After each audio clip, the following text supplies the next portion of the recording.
Көпшілігіміз ислам ұғымын садақа, намаз, ораза деген сияқты амалдарды жасаумен ғана шектеп қойғанбыз. Неге олай деймін, түсіндірейін. Көпшілікке белгілі мына хадисті естіген боларсыздар. Бір әйел құдықтың қасынан қатты шөлдеген итті көріп, оны аяйды. Итке су құйып беретін адас болмағаннан кейін, ол әйел аяғындағы аяқ киімін шешіп, соған су толтырып, итке су берген. Осы ісі үшін Алла тағала ол әйелдің күнәләрін кешіріп, жәннатқа кіргізген. Бұл әйгілі хадисті сіздер де естіген боларсыздар. Бұл хадисті жиі пікірлеймін. Пайғамбарымыз оған Алланың игілігі мен сәлемі болсын былай баяндайды.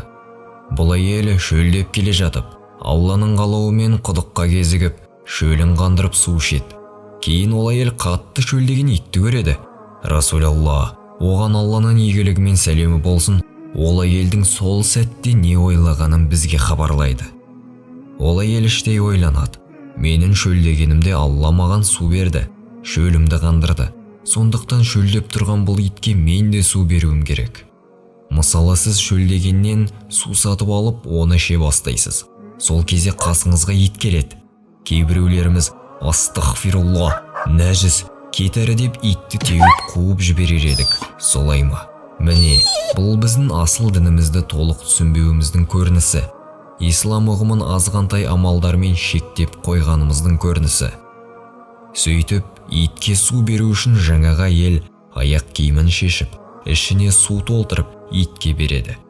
Осы іс үшін Алла ол әйелдің күнәләрін кешірген. Осы оқиғаны салыстырып жиі ойланамын. Бүгінгі күні дінді ұстанатын адамдар осындай жағдайда не істер еді? Бұл әйелдің басына келген ойы қазіргі құлшылықта жүрген бауырларымыздың ойымен салыстыратын болсақ, толығымен өзгеше. Басым көпшілік бұндай жағдайда қате пайымдап, итке қатысты дөрекі шешім қабылдаған болар еді. Ал бұл әйел басқаша ойлаған.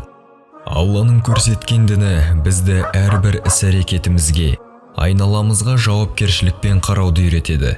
Дініміз айналамыздағы әрбір тірі жанға мейіріммен қарауды үйретеді.